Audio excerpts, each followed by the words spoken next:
I'll try not to be in your way. It's just we might have to do something if it doesn't start at 10. So. Anybody need to do a sound check or anything? Or we all test 1, 2? Everyone good? Yeah. Derek, D-E-R-R-I-C-K. Carol, C-A-R-R-O-L-L. I left some business cards as well, my contact information right there for my need. Anybody that speaks at the podium, can we have them do the same thing, say and spell their name for us, please? Yeah, well, here's the plan right now. I'm going to talk about the incident. Afterwards, I'm going to introduce Chief Clays, who's the Chief of Police for Gaylord. He has a few remarks he'd like to make. And then I'm going to come back to the podium, open it up for questioning. If I can't answer the question, I'll open up to the subject matter who can and introduce that person before I do. Okay. Appreciate it. Yes.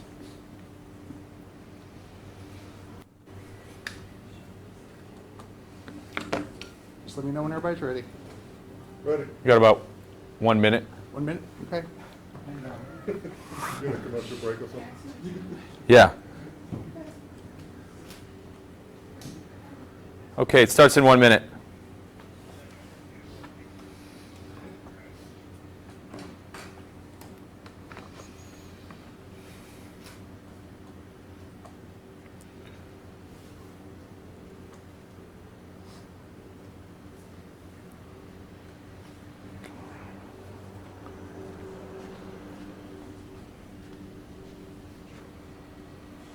Just about 30 seconds. Give me a countdown. I'm good. Thanks.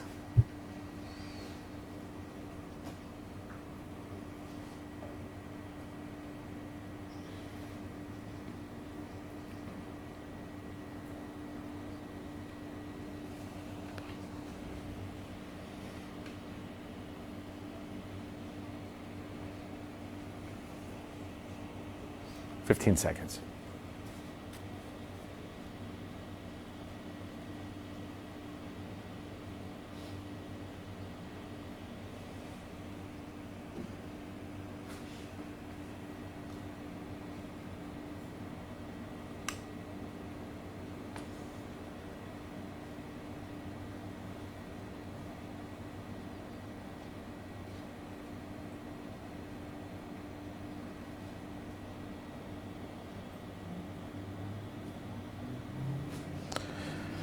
Sorry, just 1 second.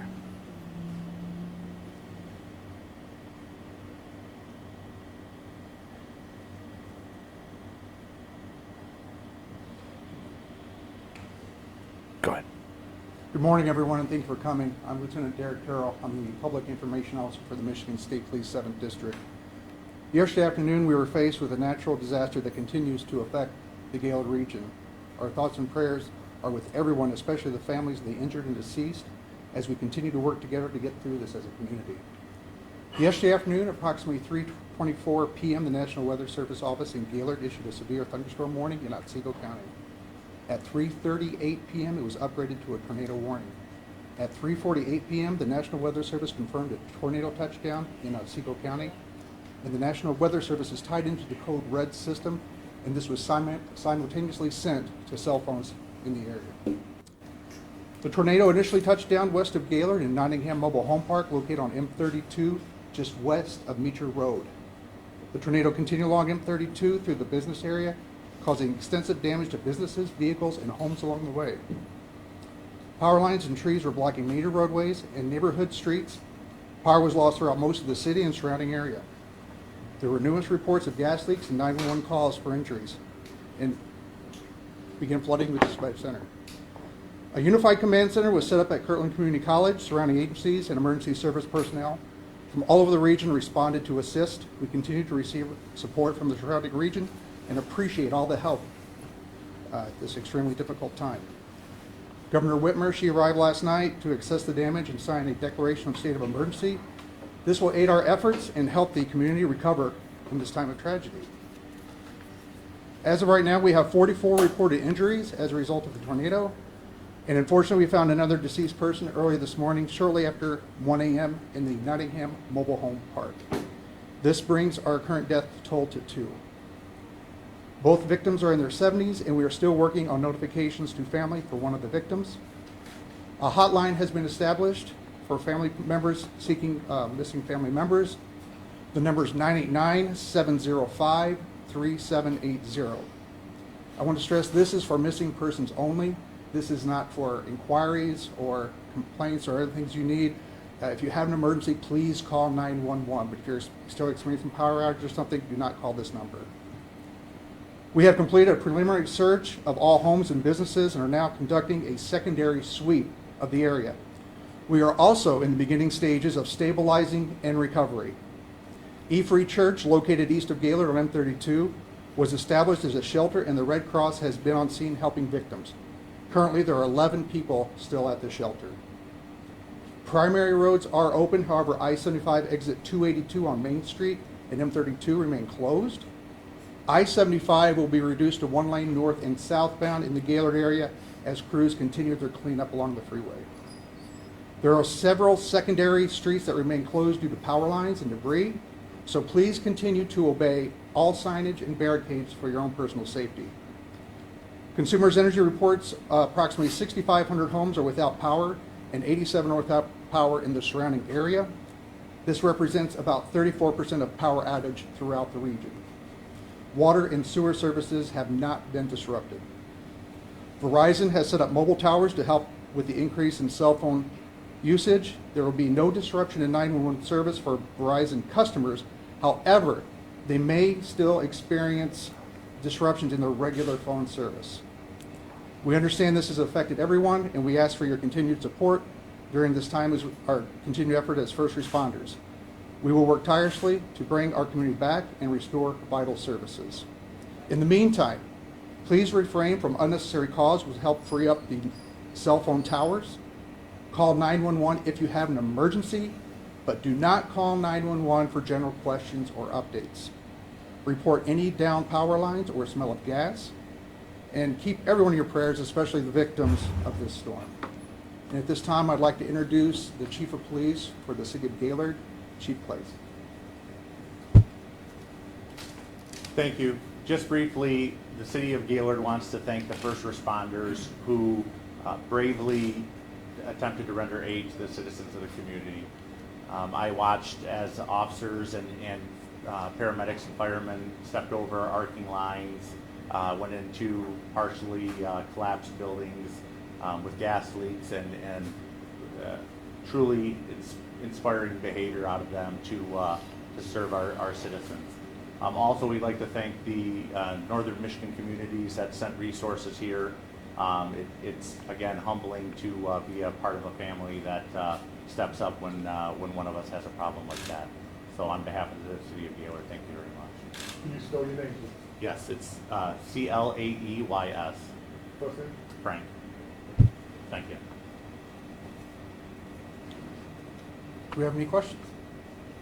Can you talk about the biggest challenges that you face in the next several hours throughout the day and into tomorrow? Logistics, we have enough personnel. We have extremely overwhelming support from the surrounding first responders. But right now, we're just trying to do the cleanup. The power issue continues to be a problem. There's still down power lines. There's a lot of danger out there. Tonight, again, we're going to be implementing a curfew during the hours of darkness until the morning. And again, this is for everyone's safety because the power is out downtown Gaylord. There are no street lights and there'll be limited visibility. And again, it's for the safety of everyone because there's a lot of debris out there. Lieutenant Carroll, you mentioned that 11 people are at the shelter still. Is there any idea overall how many people have been displaced by the storm? We don't have an overall displacement number because a lot of those people, this is a small but large community as well. A lot of surrounding areas have family members, so they were able to go there. Right now, we are working on getting the people back to their residence so they can assess the damage, but that's still going to take some time. We have a lot of debris to clear. We've had a lot of volunteers out with heavy equipment, I want to say, that came out along M32 and they were out there tirelessly working alongside our first responders. So the support's been overwhelming. Can you clarify the missing persons line? Do you have an estimate of how many people potentially are missing? Right now, we have one person that we have not accounted for, and we're just waiting for our secondary crews to go through. Task Force 1 is a force that comes through, and they help search. They have cadaver dogs, and they were out last night, and that's when one of the victims was found at Warningham in the mobile home park. And can you clarify that victim was deceased at the time Yes. they were found? And then the previous victim, can you clarify, was that person found deceased? That person was not found deceased, however, I don't have any further information about when they passed or the cause. And were both the fatalities found at the Nottingham? My understanding is both fatalities did originate from the Nottingham Mobile Home Park. That's where the tornado Excuse me? That's where the tornado first hit as well. Yeah, what, as you can see along the path, it actually came up Alba Highway, but when it really touched, in the most populated densely area, of course, was Meacher Road, and the points on this map here represent the heaviest damage. And are rescue efforts centered around that area as well? There was a lot going on at that time. The rescue efforts was going on with the state, city, local, police department, sheriff's department.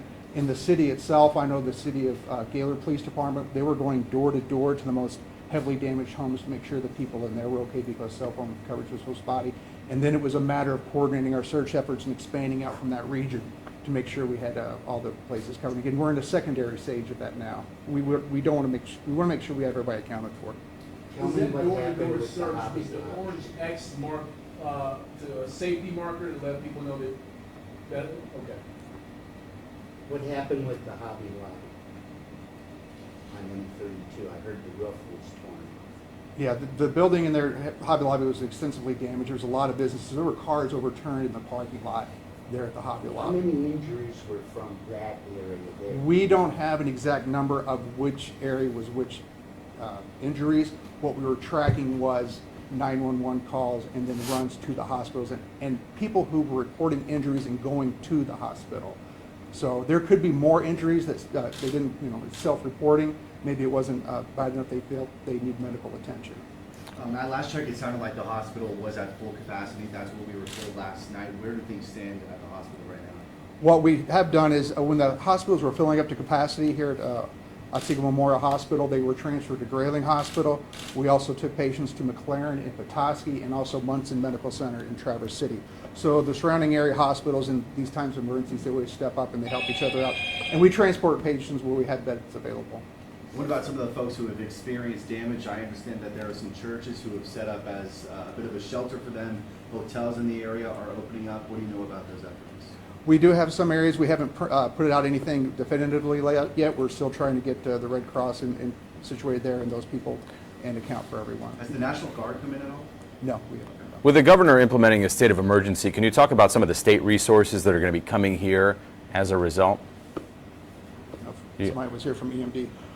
That just opens up a lot of things, a lot of emergency aid, gasoline and things like that we're going to need to respond, and other things for the community, and also aid afterwards. And what more are you learning from the National Weather Service today? We know that they're going to be out surveying damage, trying to assess the full scope of the tornado. Well, I have Science and Operations Officer John Boris from the National Weather Service, and he can answer any questions about the tornado. Good morning, all. Yes, we do have a survey team out of 3 individuals that'll be looking at the damage path today. We attempted to do some storm surveying yesterday, but because there was so many roads blocked with debris, we really couldn't get to a whole lot of places. So we do have some preliminary information. As was mentioned, that the tornado touched down around the Alba Highway area, west, just along the Otsego-Antrim County line. It entered Gaylord around the Nottingham Estates Mobile Home Park, went across M32, and then went north of town. The initial tornado warning went out at about 3:38 p.m., and the tornado arrived in Gaylord about 3:48 p.m., so it's about 10 minutes of lead time for that. Is this an unusual weather event for Gaylord? Yes, we don't get a whole lot of tornadoes. In the state of Michigan in general, we typically average about 15 or so in the entire state, and more of those are downstate than they are up to the north, so it is pretty unusual for up here. How, in time, what time? Within a year, within a given year, yes. And how long was it that the tornado It took probably about 3 minutes for the tornado to go through town. It was moving fairly quickly. The storm was moving about 55 miles an hour. So that's fairly quick. The storm, we believe, as a rough estimate, was on the ground for approximately 26 minutes. But we'll have a better idea of that once we get out and survey that today. Do you know when the last time there was something similar to that this year? Not in Gaylord. We did have a significant wind event that was not tornadic related back on August 28th, 2018. We had another significant wind event back on September 26th of 1998, which did extensive damage. But this is by far the worst of those 3 because we have a lot more residential damage in this event than we did with those prior two. You've Is been it able to common measure- for a tornado to be on the ground for 26 minutes? Is that normal? Is that a little bit more? That's fairly long. Typically, most tornadoes on the ground only for a couple of minutes at a time. So this was pretty unusual. But the atmosphere yesterday did support a fairly significant potential for tornadoes. So given the atmosphere that we had yesterday, it was not surprising that this happened. But even for up here, that's very unusual. Have you been able to? Pardon me? In Gaylord, in recorded history, yes. So that goes back to about 1950 or Have so. you been able to measure the official strength of this tornado? We will not have that until probably tonight. We need to go out there and make sure that we, like I said, because we only have done minimal amount of surveying yet, we have to kind of put the pieces together. And that usually takes a day or two. We're hopefully having some idea of that tonight.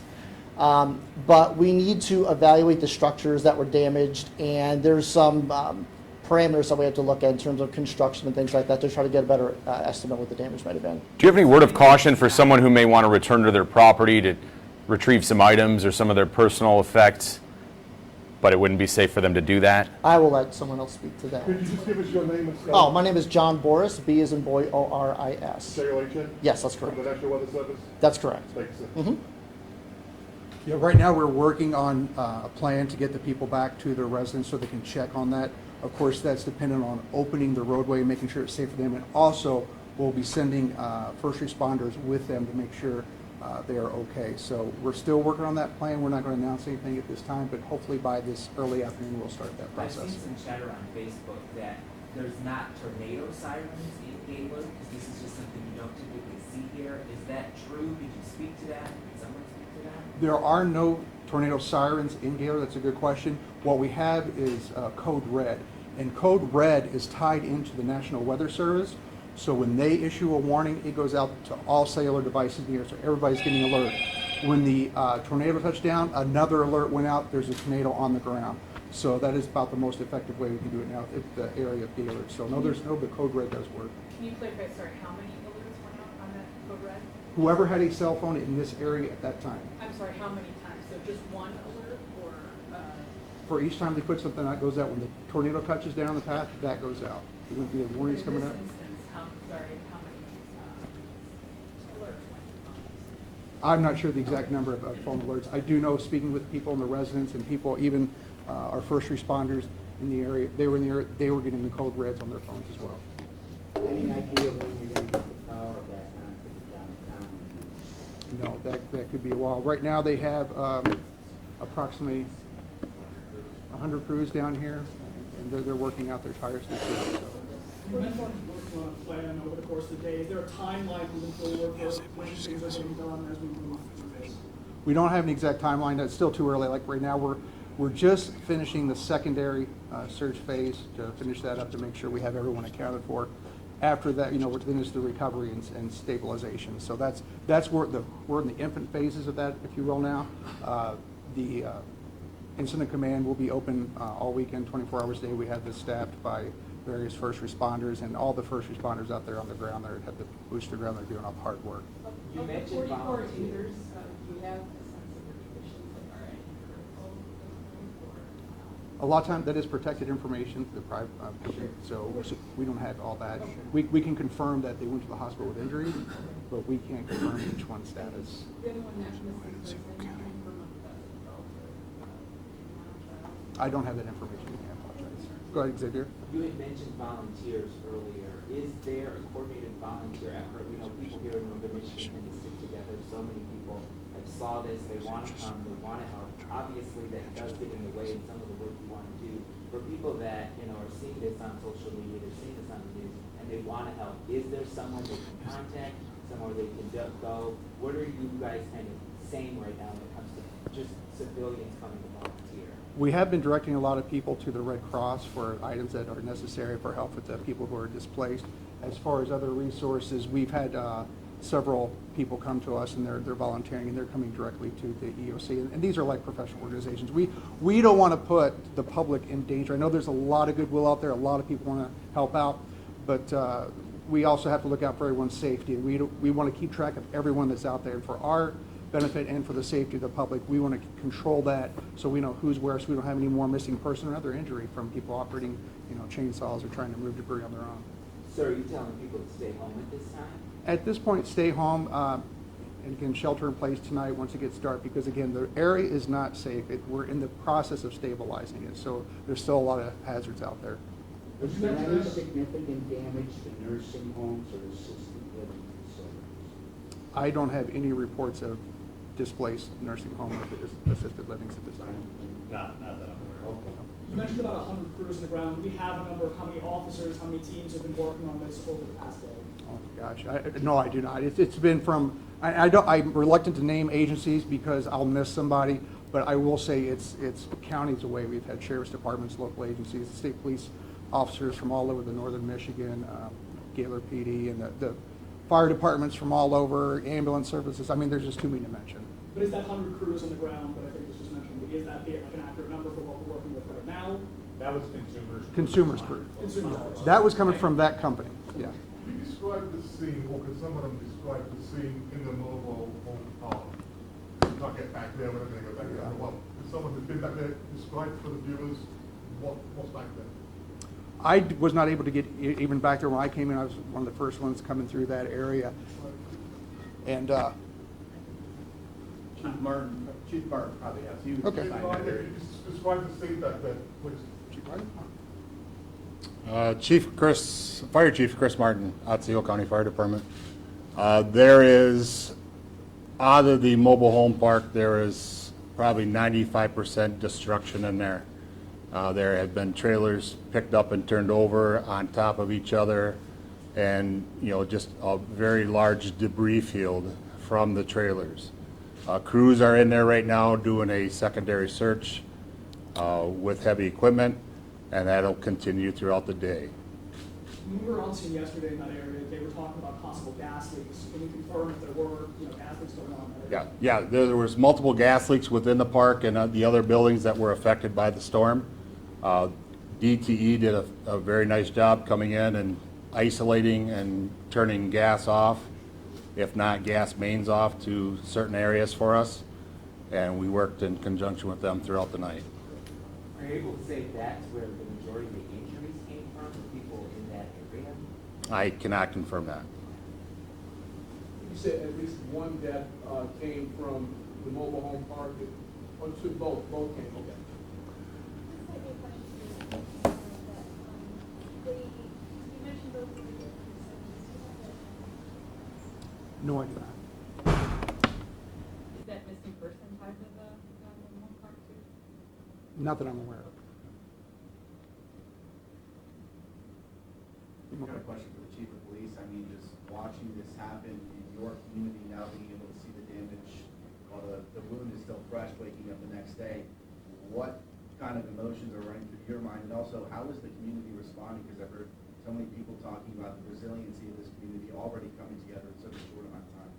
Yeah, the community is amazing.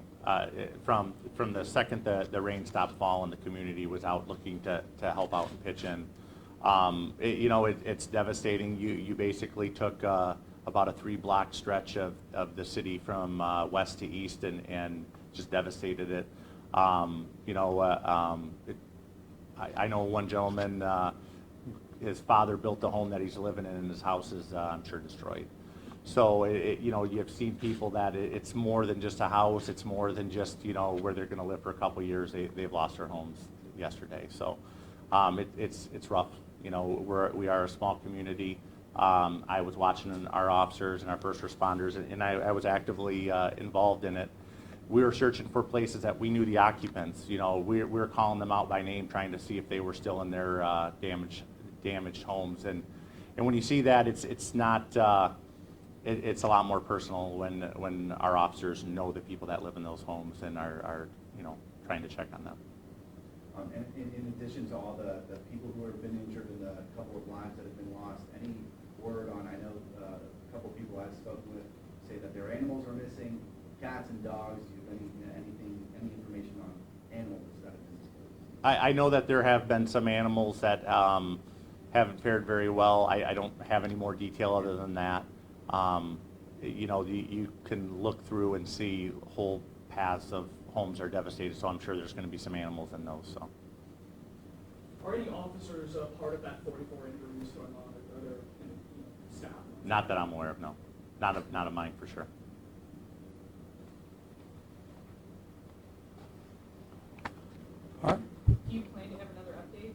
We're probably not going to have another news conference because we've covered quite a bit of data here. I'll be putting a lot of information out on Twitter. There's not going to be a formal news release because we've covered a lot of things here. But afterwards, I would need to release these people. They're very busy. But I'm going to stick around, and I'm going to have the National Weather Service stick around. He's got a loop on his computer where he can actually show you the storming process if you guys would like to get that for some footage too. So thank you very much. I'll let these ladies and gentlemen get back to work because I know they're very busy, and I appreciate your time. Thank you. Thank you.